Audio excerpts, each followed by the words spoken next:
팀 켈러의 센터 처치라고 하는 책을 다 읽어봤습니다. 그리고 거기에서 제일 나중에 나오는 한 얘기가 마음속에 와닿고 같이 좀 쉐어했으면 좋겠다는 마음이 들어서 그렇습니다. 예수님을 태웠던 그 나귀 새끼에 대한 이야기였습니다. 이 예수님을 태웠던 나귀 새끼가 그 다음 날이 되어서 시장 거리를 거닐고 있었습니다. 분명히 어제는 예수님을 태우며 걸을 때 사람들이 종려나무 가지를 흔들고 또 자기 가는 길 앞에다가 옷을 벗어 쫙 깔아주는 그 영광된 그 환호를 받으면서 그렇게 됐었는데, 오늘은 자기가 시장 거리를 돌아다녀 봐도 전혀 누구 한 사람도 자기를 환호해 주거나 또 옷을 깔아주는 사람이 없었습니다. 오히려 시장 거리에 어떤 사람은 그 나귀 새끼를 때리면서 이 멍청아, 왜 이런 복잡한 거리에 나와가지고 다니느냐, 저리 가라 하면서 때렸습니다. 나귀 새끼는 내가 누군 줄 알아? 어서 빨리 저기 가서 겉옷을 깔아. 내가 누군 줄도 모르고 말이야. 그러는 것이었습니다. 근데 듣는 사람은 나귀의 그 하는 소리를 모르기 때문에 저기 왜 저렇게 우느냐, 짖는 건 개지만 하여튼 우느냐, 뭐 이렇게 되는 거죠. 그래서 너무 섭섭한 그런 마음 가지고서 집으로 돌아가서 엄마 나귀한테 일러주었습니다. 엄마, 어제는 사람들이 다 나를 환영하고 또 내 앞길에다가 옷을 깔아서 주단을 깐 거죠. 그래서 그 영광스럽게 나는 그렇게 환영을 받았었는데, 오늘은 이게 뭐냐고, 사람들이 나를 필요 없다고 무시하고 거절하고 나를 때리고 막 그러는 거라고 얘기를 했더니 엄마 나귀가 이 새끼 나귀한테 부드럽게 이런 얘기를 했습니다. 그건 네가 잘나서 종려나무를 흔들고 옷을 깔아준 거 환영한 게 아니라 너의 등에 주님이 타고 계셨기 때문이란다. 이러시는 거예요. 오늘 우리도 매 마찬가지라고 생각이 듭니다. 하나님의 도움이 없으면 우리는 아무것도 아니에요. 십자가의 영광이 없으면요, 우리 부활의 영광은 아무 의미가 없는 거예요.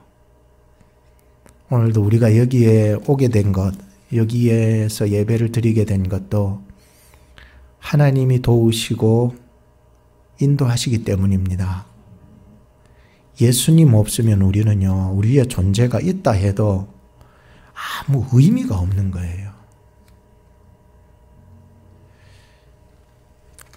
오늘 우리는 인자의 영광이라고 하는 무거운 제목을 가지고서 설교를 들을 텐데요. 하늘의 미랄, 예수님, 따르는 것과 머무는 것, 끌림과 빛의 아들, 이 세 가지의 어떤 내용을 가지고서 말씀을 전해드리겠습니다. 첫째는 하늘의 미랄 예수님에 대해서 말씀을 전해드립니다. 명절날이 가까워왔습니다. 헬라인들이 유대교로 개종을 하게 되었습니다. 물론 어떻게 개종했는지 성경에 자세히 나오진 않았지만 사도행전을 여러분들 읽어보시면 거기에 유대인들이 멀리 그리스 헬라 지역을 다니면서 그들 나름대로의 전도로 사람들을 유대교로 전향시키는 사건들이 많이 일어나잖아요. 그렇죠? 그러면서 사도 바울과 굉장히 부딪히게 되고 어려움을 당하는 내용들이 나오게 되다 보니까, 여하튼 간에 자세한 거는 나오지 않았지만 여하튼 그들은 헬라인이고 이방인이었죠. 유대인들에게는. 그들이 어떻게 개종을 해서 유대교를 믿어서 예루살렘으로 와서 하나님을 예배하게 되었는지에 대한 구체적인 것은 모르지만 여하튼 그런 결과적인 것들은 지금 그들이 개종되었고 예루살렘으로 왔고 하나님을 예배하기 위해서 찾아왔습니다. 여러분, 헬라라고 하는 것은 철학, 뭐 헬라 철학 아닙니까? 그죠? 그리스 철학자, 뭐 우리가 잘 알던 철학자 너무 많잖아요. 뭐 그리스 철학자들을 중심이 되다 보니까 철학, 사상, 그죠? 인간의 그 삶의 근본, 이 세계의 근본, 어디서 출발했을까? 나는 누구일까?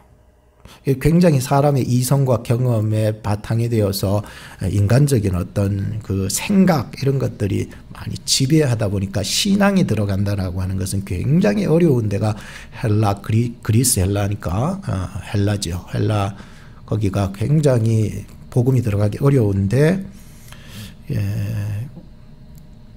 바울이 한 번은 그 헬라의 수도였던 아테네, 즉 성경에는 아덴이라고 되어 있는데 아테네를 전도할 때에 굉장히 힘들었잖아요. 딱 가니까 마음이 너무 부딪혀서 불편해서 바들대서 정말로 분이 일어난 거예요. 거룩한 분노겠죠.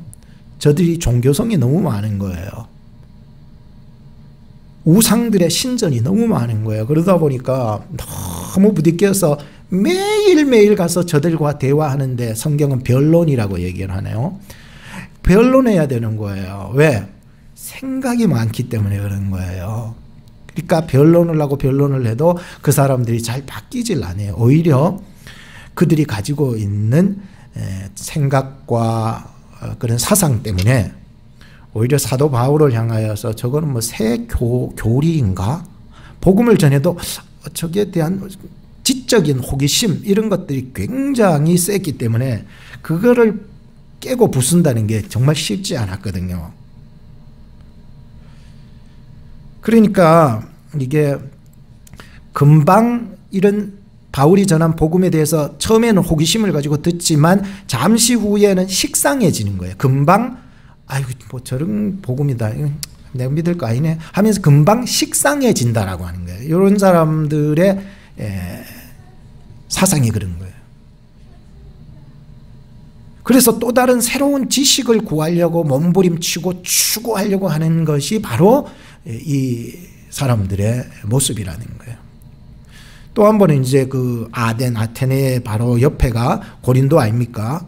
그래서 그리스 고린도로 가서 이제 그 사람들에게 복음을 전할 때 사도 바울이 굉장히 힘들었잖아요. 또 거기서 왜냐하면은 물론 그리스 테두리 안에 있는 지역들이기 때문에 다 헬라의 철학에 기반이 되는 거예요. 뭐 아덴이라든지 고린도라든지. 그러니까 이 고린도를 전도할 때에도 그들이 너무나도 견고한 진과 같았던 거예요. 견고한 진 알죠? 절대로 안 부서지는 거예요. 아무리 복음을 전해도 절대로 나는 안 믿겠다, 뭐 못 믿겠다, 아니 뭐 새 종교인가, 뭐 이렇게 생각하니까. 그래서 고린도후서에 보면은 견고한 진, 모든 이론, 하나님을 대적하는 생각을 깨트리려고 굉장히 노력한 사람이 바울입니다. 그래서 그가 목회 모든 경험 중에서 그리 길진 않지만 1년 반 동안을 고린도의 교회에 세워서 목회할 때가 가장 힘들었다고 얘기하잖아요. 그러니까 그만큼 이 그리스 헬라 지역의 사람들을 전도하고 그 사람들에게 그 이론들을 견고한 진을 파괴하고 부수기까지 너무너무 힘들었다는 거예요. 결국 그들의 철학과 사상, 우상을 깨기 위해서는 사도 바울은 하나님의 병기, 하나님의 능력을 나의 병기로 삼고서 저들을 그리스도 앞으로 복종시켜야 되겠다는 마음으로 끝까지 감당했잖아요. 그래도 다행히도 그 아덴에서 고린도의 교회 세워지고 아덴에서 믿는 자들이 얼마 많지는 않았어요. 얼마 일어나려고 몸부림치고 하고. 그런데 오늘 본문으로 다시 돌아와 봅시다. 이런 헬라의 배경을 가진 사람들이 유대교로 개종을 했습니다. 그리고는 예루살렘으로 와서 예배를 드린다고 왔는데 오면서 사람들이 그때 이슈가 뭐라고 그랬죠? 바로 죽은 자를 살려주신 예수에 대한 이슈가 명절의 분위기보다 압도되었다고 그랬죠. 그러니까 이 사람들이 예수가 누굴까? 그들의 헬라 철학을 가진 사람들의 본성이 튀어나오는 게예요. 자기가 유대교로 개종했음에도 불구하고 새로운 것에 대한 호기심, 새로운 지식에 대한 호기심이 굉장히 많은 사람이기 때문에 이 사람에 대해서 궁금해서 예수가 누군지 만나보고 싶어서 빌립을 찾아온 거예요. 빌립에게 물었습니다. 우리가 지금 헬라 사람들인데 예수를 한번 만나보고자 하는데 우리 좀 연결해 줄 수 있느냐, 이렇게 얘기한 거죠. 그래서 빌립이 고민이 되었습니다. 과연 어떻게 해야 될까? 자, 오늘 본문으로 한번 다시 와볼 때에 20절에 명절에 예배하러 올라온 사람 중에 헬라인 몇이 있는데 21절 저희가 갈릴리 벳세다 사람 빌립에게 가서 청하여 가로되 선생님이여 우리가 예수를 배우고자 하나이다 하니 빌립이 안드레에게 가서 말하고 안드레와 빌립이 예수께 가서 여짜온데 예수께서 대답하여 가라사대 인자의 영광을 얻을 때가 왔도다. 뭐 이상한 대답을 하고 있죠. 예수님 그래요. 자, 내가 진실로 진실로 너에게 이르나니 한 알의 밀이 땅에 떨어져 죽지 아니면 한 알 그대로 있고 죽으면 많은 열매를 맺느니라. 자기 생명을 사랑하는 자는 잃어버릴 것이고 이 세상에서 자기 생명을 미워하는 자는 영생하도록 보존하리라. 이렇게 말씀했습니다. 예수님은 헬라인들을 만났을까요? 못 만났을까요? 저 나름대로 좀 연구해보고 해봤더니 결국은 못 만났더라고요. 예수님 만나고 싶었는데 못 만났어요. 그러니까 빌립과 안드레가 가서 저 사람들이 만나고자 하는데 예수님 어떡할까요? 라고 했는데 직접적 대면은 못했다는 거예요. 물론 주변의 무리들과 사람들과 함께 더불어서 거기에 있었을지는 모르지만 예수님과의 직접적인 대화는 없었기 때문이었습니다. 그래서 그들이 궁금했던 것에 대해서 전혀 물어볼 수도 없었는데 예수님은 지금 인자의 영광을 얻을 때가 왔도다 하시면서 하늘의 비유를 던져주게 얘기를 하시는데요. 참 누군가 나에게 오면 그 사람의 얘기를 들어줘야 되는데 예수님은 지금 그 사람의 얘기보다는 자기 자신이 해야 되는 일에 집중을 하고 있었다라고 하는 것을 보면서 이 사람이 예수님 이 사람이 죄송합니다. 예수님 이 사람이 정말 사람 무시하나? 우리가 헬라인인데 와서 좀 만나보고자 하는데 만나주면 좀 어때? 우리를 무시하는 거냐? 예수님께서 과연 헬라인을 무시했을까요? 안 그러면 제자들이 와서 그렇게 만남을 연결시켜 주는데 제자들을 무시했을까요? 절대로 그런 얘기가 아니었다라고 하는 것이었습니다. 예수님은 지금 하늘의 비유를 통하여서 이 헬라인이 가지고 있는 지적 호기심과 더불어서 유대인이 가지고 있었던 그 정치적이고 기적만을 바라는 그 표적적인 말씀을 하는 것도 아니었습니다. 예수님은 헬라인에게만 맞춰서 얘기한 것도 아니고 유대인에게만 맞춰서도 얘기한 것은 아니었습니다. 예수님은 얼토당토한 얘기를 하시는데 자기들 편에서는 얼토당토하니 하는 얘기 같은데 예수님께서 편에서는 이 헬라인과 유대인들을 다 포괄, 다 모든 사람들을 다 아우를 수 있는 영생의 구원의 말씀을 하고 계셨다는 것이죠. 이것은 어떤 지식으로 오는 구원을 얘기하고자 하는 것도 아니고 기적만을 바라고 정치적인 어떤 구원을 얘기하고자 하는 것도 아니라는 거예요. 예수님께서 얘기하고자 하시는 그 영생 천국에 대한 하나님의 나라의 관념은 그들이 생각하는 것과는 전혀 달랐기 때문에 그들은 이 예수님의 말씀을 전혀 이해할 수 없었다는 것이죠.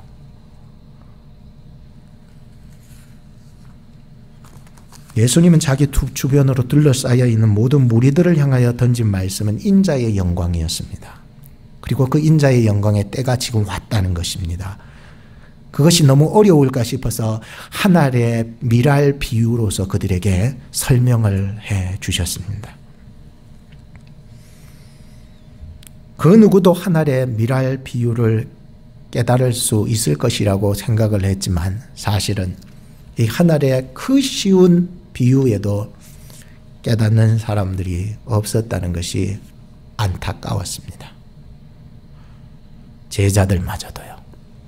뭐 더욱이 이방에서 온 헬라인은 더 할 것이고요.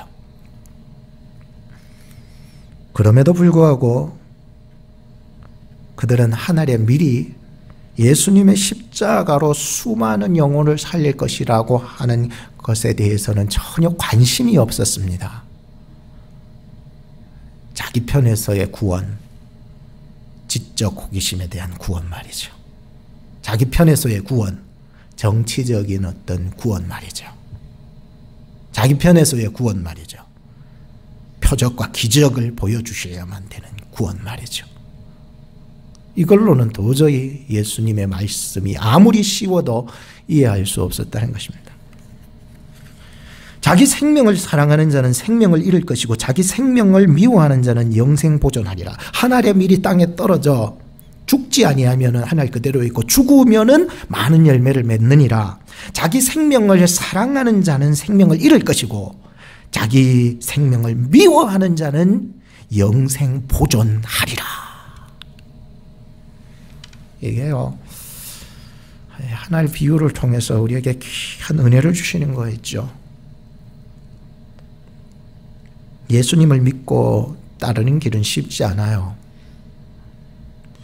영생 천국을 얻으려고 하는 길은요, 그들 편에서는 굉장히 쉽지 않아요. 자기를 내려놓지 않으면 절대로 따라갈 수가 없기 때문에요. 그래서 자기를 부인하고 미워하지 않으면은 자기를 혐오하라는 거예요. 미워하다, 혐오하다. 자기를 혐오하고 미워하지 않으면은, 자기를 싫어하지 아니하면 이것은 주님을 따를 수 없다는 거예요. 그 길이 구원의 길이기 때문이에요.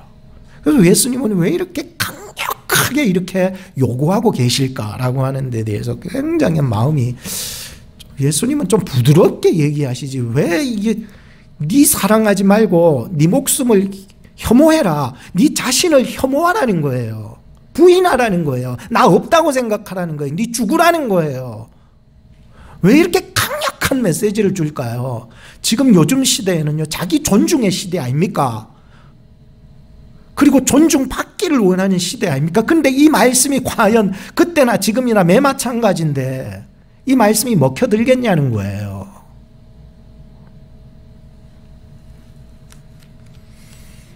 비행기를 타고 이제 목적지를 향해 가기 위해서 이제 비행기를 올려타고 이제 올라타려고 하는데 자꾸만 한 발이 땅에서 안 떨어지는 거예요. 그리고는 한 발은 비행기에 이제 계단에 올라타고 말이죠. 마치 이런 상황이라는 거예요. 우리가 어느 목적지를 향해 새 나라를 갈 때에 우리가 한 발에 대한 연연한 것을 끊기 위해서는 굉장히 어렵습니다. 우리가 거듭나서 새롭게 태어나는 것이요, 그렇게 어렵다는 거예요. 우리가 하나님을 믿고 예수 그리스도를 진정으로 믿는 것이 그렇게 쉬운 일이 아니라는 거예요. 왜? 아직까지 내가 끊지 못한 것들이 있는 사람에게는요, 아직까지 내 것이 많은 사람들에게는요, 이 두 발을 모두 다 띄어서 맡긴다라고 하는 것은 너무나도 어렵기 때문이었어요. 그래서 비행기를 탈 때에 두 발을 다 올려야만이 새 나라에 갈 수 있는데, 한 발은 비행기에 올려놓고 한 발은 땅에다가 붙여놔놓고 출발하면은 그 가랭이 찢어집니다. 오늘도 자기에 대한 것에 대한 많은 사람들은요, 주님을 따를 수가 없는 거예요. 어쩔 때는요, 자기를 혐오하고 버리는 거예요. 그런 만큼 자기를 미워하라는 말이 그 말인 거예요. 미워할 수 있냐라고 하는 거예요. 그 사람이 비행기에 두 발을 올리고 새 나라를 갈 수 있는 거고, 그 사람이 예수 그리스도를 따라서 영원한 생명과 천국을 얻을 수 있는 사람이 된다라고 얘기를 하고 있다는 거예요. 근데 끊지 못하는 나의 연연한 이 다리 한쪽이 자꾸만 예수님 한쪽에 발, 세상의 한쪽에 발 올려놓고 우리가 신앙생활 하다 보니까 이게 너무나도 딜레마에 빠지는 거예요. 왜 예수님이 나 안 도와주냐는 거예요. 내 인생이 왜 이러냐는 거예요. 오늘 이 미움은요, 정말로 그렇다면 나는 지금 오늘 집에 가거든 당장 내 목숨을 끊어서 죽어버리고 천국 가겠다. 이거는 정말로 어리석은 일이에요. 성숙한 미움, 구원적 미움, 이것이 오늘 우리에게 있어야 되는 거예요. 극단적 미움, 인간적 미움 이걸 갖지 마세요. 이 말씀은 그거를 얘기해 주는 게 아니라 우리를 살려주시기 위해서, 영생 주시기 위해서, 거듭나게 하시기 위해서, 새 나라 가기 위해서 너 미워하라는 거예요. 이 말씀을 그냥 잘못 받으면 큰일 나는 거예요. 예수님의 말씀이 어쩌면 막 우리로 하여금 희겁하는 말씀이고, 나로 하여금 너무나도 힘든 말씀이고, 나 죽으라는 말씀이냐라고 할 때에도 말이죠, 지금까지 목회해 오면서 하나님이 한 번도 굶기신 적 없고, 여러분들이 지금까지 예수 믿고 살아오면서 여러분들이 굶어 죽은 사람 없잖아요. 아무리 가난하고 아무리 돈이 없었어도요, 하나님이 나를 굶어 죽이지 않아요. 오히려 주 안에서 풍성하게 해주시는 은혜 얼마나 받았습니까? 예수님은요, 하늘의 밀알로 이 땅에 오셔서 죽으심으로 많은 열매를 맺으셨고, 자기 생명을 미워하심으로, 본인이 자기 생명을 미워하심으로 영생 부활로 하늘에 올리우심을 받으셨습니다. 이것이 인자의 영광이라는 거예요.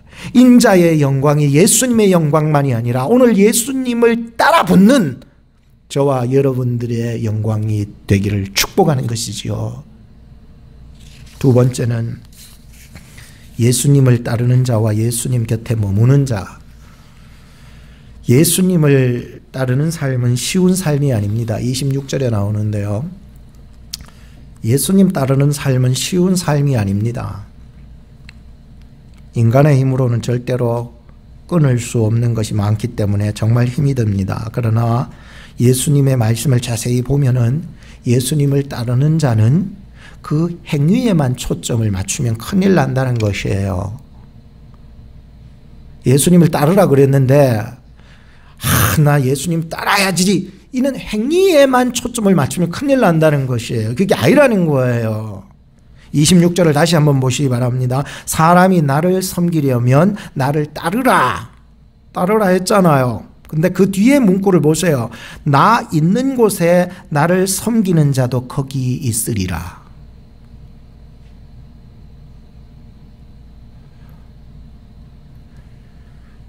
그 사람이 나를 섬기면 내 아버지께서 저를 귀히 여기시리라. 우리가 살아가면서 성질이 급하다 보니까 먼저 자꾸만 예수님을 따르려고만 하는 그 행위에만 초점이 되니까 금방 지쳐버리고, 금방 힘들어버리고, 금방 예수 버리고, 금방 교회 나가고.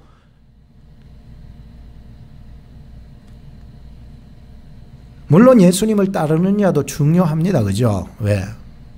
믿음과 더불어 행위도 따르기 때문에 그래요. 행위 없는 믿음은 죽은 믿음이라고 그랬기 때문에요.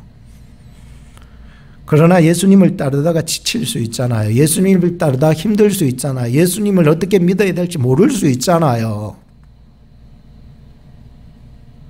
그때 지치고 힘들고 모르면 예수님이 계신 곳에 그냥 계세요. 그걸 머뭅이라고 그러는 거예요. 내가 섬겨야 하고 내가 따라야 한다는 행위 강조뿐만, 그것을 강조되는 것만이 구원을 이루는 것이 아니에요. 힘들면 예수님이 계신 곳에 섬기는 자도 머문다는 거예요. 지금은 내가 섬기지 못하지만 예수 안에 머물다 보면, 예수 안에서 내가 있다 보면 그 사람을 통해서 하나님이 역사해 나가시는 것이죠. 여러분 힘드십니까? 무겁습니까?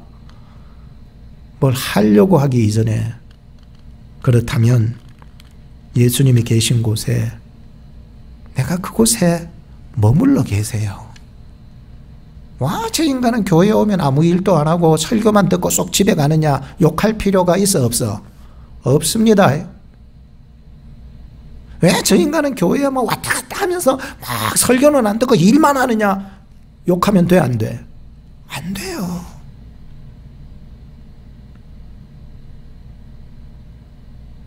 복음이라고 하는 것은요, 열심히 일하는 사람의 것이기도 하고요, 가만히 앉아 하나님의 말씀을 듣는 자의 것이기도 한 것이죠. 여러분들이 정말 힘들고 무거우시면 잠시 주님 계신 곳에 머무세요. 그런 사람을 하나님 아버지께서 어떻게 하신다고요? 존귀하게 해주신다는 거예요.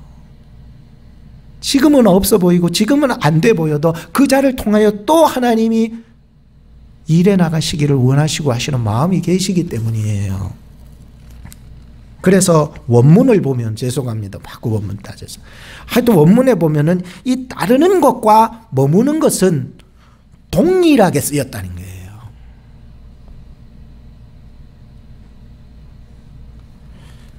마르다는 부엌에서 일하다가 은혜 받으니까 변화되어서 이젠 조용히 은혜 받은 대로 일하잖아요. 마리아는 주의 말씀 앞에 주의 말씀 듣다가 은혜 받으니까 나중에는 귀중한 거, 값진 거, 제일 비싼 거 하나님 앞에 드릴 수 있잖아요. 하나님의 사랑받는 자는요, 항상 주의 일을 할 뿐만 아니라 주님 곁에 머물러 있는 사람이에요. 세 번째, 마지막으로 예수님께 끌림이라는 말이 참 너무 좋더라고요. 본문에 나오는데, 끌려서 빛의 아들로 살아가게 되었다, 이런 내용이 쭉 나오는데요. 27절에 36절입니다. 예수님은 지금 인간적으로 자신이 당할 그 십자가의 고통 때문에 굉장히 괴로워했습니다.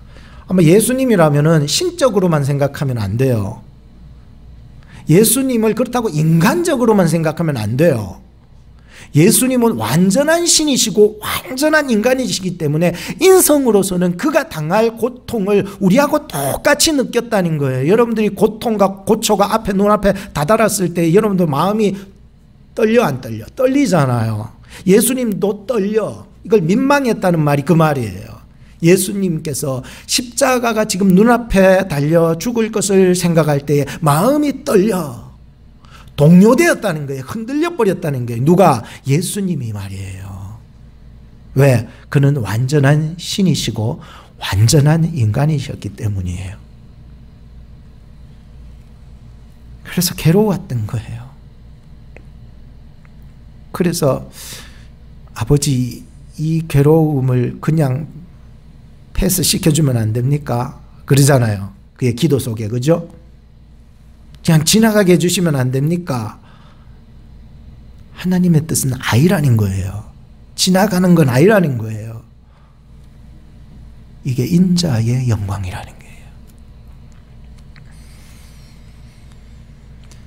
참 예수님께서는 가장 당황하고 동요되고 혼란스럽고 괴로울 때에 아버지를 더 의지하는 것을 보았습니다. 오늘 본문에서도 쭉 뭐 다 거론할 수 없는데, 이런 동요, 민망할 때, 동요될 때, 괴로울 때 아버지요, 아버지요 부르는 거예요. 왜냐하면 그런 상황에서 아버지밖에 부를 분이 누가 있겠습니까? 그죠? 왜? 아버지에게 끌리는 거예요. 이 끌림이라는 거죠. 내가 내 생각에 끌리는 것보다 아버지한테 끌리는 거예요. 자신의 육체로는 이때를 면하게 해달라고 기도하는데, 자신의 사명은 아버지께서 이때에 나를 여기 보내신 그 이유를 알기 때문에 그 사명에 완전히 붙잡힘을 받으니까 아버지의 이름을 영광스럽게 하옵소서. 여러분들이 인생을 살아가면서 고민, 괴로움, 동요될 때, 흔들릴 때, 혼란스러울 때에 이 말씀이 생각나기를 바라요. 그리고 인자의 영광에 함께 동참할 수 있기를 바라는 거죠. 이것이 예수님만의 고민은 아니라는 거예요.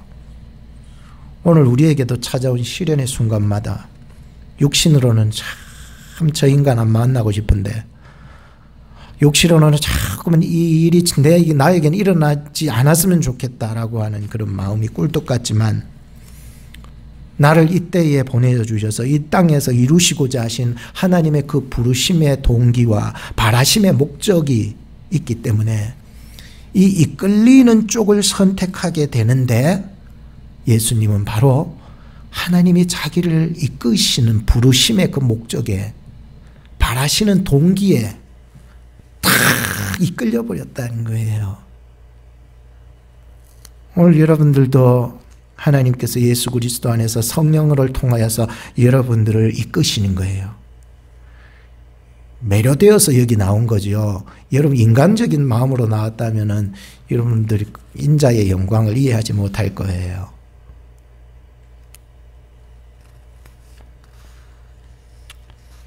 (27절에) 한번 보시기 바랍니다. 지금 내 마음이 괴로우니 민망하니 혼란스럽습니다. 무슨 말을 하겠습니까? 아버지여, 나를 구원하여 이때를 면하게 하여 주옵소서. 그러나 내가 이를 위하여 이때에 왔나이다. 아버지여, 아버지의 이름을 영광스럽게 하옵소서 하니 이에 하늘에서 소리가 나서 가로되 내가 이미 영광스럽게 하였고 또다시 영광스럽게 하리라. 위에서부터 소리가 들린 거예요. 그러니 곁에 서서 듣는 무리들이 이거는 우레가 번개가 천둥이 치는 소리다. 또 어떤 이들은 천사가 저에게 말하는 것이다 라고 놀라고 있을 때에 30절에 예수께서 대답하여 가라사대 이 소리가 난 것은 나를 위한 것 소리가 아니고 너희를 위한 것이니라. 31절에 이제 이 세상에 심판이 이르렀으니 이 세상 임금이 쫓겨나리라. 내가 땅에서 들리면 올라가는 거죠. 예수님께서 땅에서 들리면 모든 사람을 내게로 이끌겠노라. 여기서 끈다는 거예요. 이렇게 말씀하시면 자기가 어떠한 죽음으로 죽을 것을 보이심이로라. 여러분들이 자석 있죠. 어릴 적에 모래 그 밭에다가 훅 집어 였잖아요. 그러면 어떻게 돼요? 모래의 철 가루들이요, 이 자석으로 전부 다 모여요. 그죠? 그 모래밭 속에서도. 그런데 그 속에서 흔들으면 이제 더 많이 모이잖아요. 그래서 그것을 어떻게 해요? 올리잖아요. 올리면 어떻게 돼요? 끌려 올라온다라고 하는 것이 오늘 말씀에 나오는 거예요. 예수님께서 들림을 받을 때에 모든 사람을 내게로 이끌겠노라. 이거는요, 오늘 살아가는 우리의 현재의 구원이기도 하지만 장래에 우리가 바라볼 그 영원한 구원인 것입니다. 34절에서 36절을 마지막으로 보면서 이에 무리가 대답하되 우리는 율법에서 그리스도가 영원히 계신다 함을 들었거늘 너는 어찌하여 인자가 들려야 하리라 하느냐. 이 인자는 누구냐? 그들의 생각은 정치적이기 때문에 그래요. 이 땅에 그냥 머문다는 거예요. 여호와 증인처럼 말이죠. 이 땅에 천국이 임한다는 것으로 끝나는 거죠. 그러나 35절 예수께서 가라사대 아직 잠시 동안 빛이 너희 중에 있으니 빛이 있을 동안에 다녀 어둠에 붙잡히지 않게 하라. 어둠에 붙잡히지 않게 하라. 자석이요, 철가루를 땡기는데 밑에서 자꾸만 또 땡기는 힘이 있나 봐요. 오늘 우리가 예수 그리스도를 믿음으로 말미암아 그분에게 끌림을 당하는데 자꾸만 끊지 못하고 나를 잡아 당기는 땅의 것, 육신의 것이 있다는 거예요. 너희들은 어둠에 붙잡히지 말라는 거예요. 다시 보면 예수께서 가라사대 아직 잠시 동안 빛이 너희 중에 있으면 빛이 있을 동안 다녀 어둠에 붙잡히지 않게 하라. 어둠에 다니는 자는 그 가는 바를 알지 못하느니라. 너희에게 아직 빛이 있을 동안에 빛을 믿으라. 그리하면 빛의 아들이 되리라. 주님은 곧 오실 거라고 믿습니다. 이 곧이라고 하는 것은 주님께 달렸죠. 하나님께 달렸죠. 시간 금방 갑니다. 언제 주님이 오실지 우리는 알지 못하지만 그날이 올 때에 지금 모래밭 속에서도 나도 주님을 향하여서 끌림을 당하지만 마지막 그날이 올 때에 끌림을 당해서 올라갈 때에 주여 나로 끄집어 당기는 어둠의 손을 나 뿌리치게 해 주옵소서. 그리고 그 끌림에 나는 순종하며 나가게 해 주시옵소서 라고 하는 것이죠. 결론을 짓겠습니다. 예수님은 우리 곁에 오셨습니다. 우리를 위하여 죽으셨고 부활하사 승천하시고 재림하실 것입니다. 다시 오실 주님을 맞이할 그때에 하나같이 끌림을 받아 올리움을 받는 저와 여러분들이 되기를 축복합니다. 그리고 지금 우리의 마음과 지금 우리의 생각과 지금 우리의 행실이 예수 그리스도에게 끌림을 받으시기 바라요. 그렇다면 어둠에 붙잡힌 손이 끊어질 것입니다. 내가 왜 이럴까 혼란이 올 때 예수님께서 아버지를 더 의지하고 그의 끌림에 더 붙잡히고 기도했던 것처럼 오늘 여러분들이 혼란이 올 때에 하나님의 말씀에 붙잡히기를 바랍니다. 기도에 붙잡히기를 바랍니다. 성령의 음성에 붙잡히기를 바라요. 어둠의 그림자, 어둠의 손목이 끊어지기를 바라요. 예수 믿다 보면 힘들 때가 찾아올 것입니다. 그때 오늘 말씀처럼 그냥 주님 곁에 계시기 바랍니다. 주님이 여러분들의 영혼을 만져주실 것이고 생각을 만져주시고 여러분들의 행실을 만져주실 것이기 때문입니다. 힘을 얻으면 변화된 그 마리아처럼 주님을 더욱 아름답게 섬겨나갈 수 있고 오늘 우리를 통해서도 그 영광의 빛의 자녀들처럼 쓰시기를 원하시는 하나님의 마음에 우리의 마음 오늘 동의하시고 인정하시고 그렇게 살아나갈 수 있기를 바랍니다. 기도하겠습니다. 어둠의 권세에서 우리를 구원하시기 위해서 이 땅에 오사 저희를 부르신 우리 구주 예수님 감사합니다. 오늘 말씀 의지하고 주님을 섬기기 위하여 따르고 또 머무르는 삶이 원활하게 이루어질 수 있도록 도와주시고 우리의 마음의 생각과 행동의 사역들이 예수님께 끌림을 받게 하셔서 하나님 아버지의 존귀함을 받을 수 있게 해 주시옵소서. 우리를 구원하사 십자가 지시고 부활하사 영생 주신 예수님 이름으로 기도합니다. 아멘.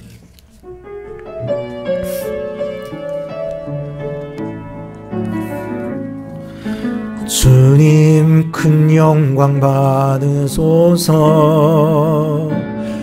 홀로 찬양 받으소서. 모든 이름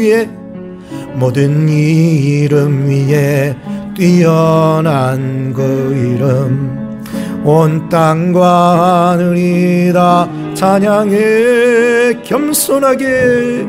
겸손하게 우리 무릎 꿇고 주 이름 앞에 영광 돌리세. 우리 일어나서 찬양합시다. 독생자의 예수 주님께 찬양 드리리. 모든 영광과 존귀와 능력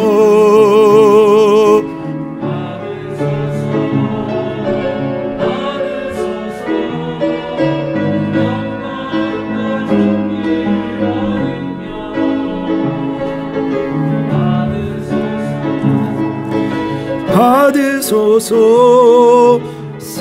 그리스도 살아계신 주님을 찬양합니다. 살아계신 주 나의 참된 소망 걱정 근심 전혀 없네.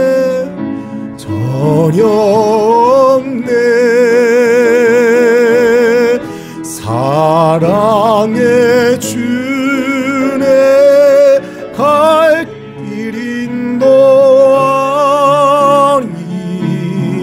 내 모든 삶의 기쁨 늘 충만하네.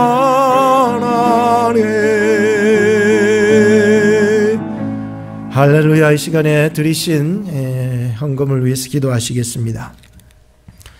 하나님 홀로 영광 받아 주옵소서. 하나님의 영광이 예수 그리스도 안에서 너무나 아름다운 영광으로 변화하여 저희들에게 증거되어 싸우니 이제 말씀 안에 어둠에 붙잡힌 것들로부터 풀려나게 하시고 빛의 자녀답게 살아갈 수 있도록 은총을 베풀어 주옵소서.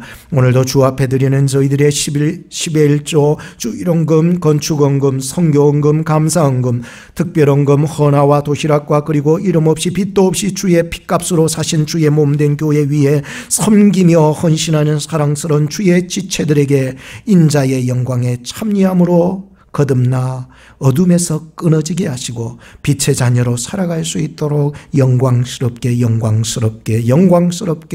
세워주시옵소서. 건강에 복을 허락하여 주옵소서. 낙심한 자리에서 산 소망의 자리로 옮겨주옵소서. 모든 영광의 동기이시고 영광의 과정이시고 영광의 열매 되신 우리 십자가 부활 되신 우리 구주 예수님 이름 받들어 기도드리옵나이다. 아멘. 축도하겠습니다. 지금은 우리 구주 예수 그리스도의 은혜, 지극하신 하나님 아버지의 사랑, 성령님의 유르고 교통 역사하심, 11월 마지막 주일 예배를 드리기 위해 주의 절에 모여와 주를 경배하는 하나님의 자녀들에게, 그리고 오늘 말씀 안에 어둠의 그림자에 짓눌려 살아가는 자리에서 주의 영광의 빛 대신 예수님 있는 곳에 나도 있어 그 고난 속에 함께 거하며 또 장래에 보게 될 주님과 함께 들림받을 그날을 소망하며 오늘을 주의 빛 가운데 살아가고자 다짐하여 돌아가는 우리 오클라호마 아닌 중앙장로교회 성도님들 머리 위에, 가정 위에, 사업 위에, 멀리 교회를 위해 함께 동역하는 자들 머리 위에 지금부터 영원까지 항상 함께 계실지어다. 아멘.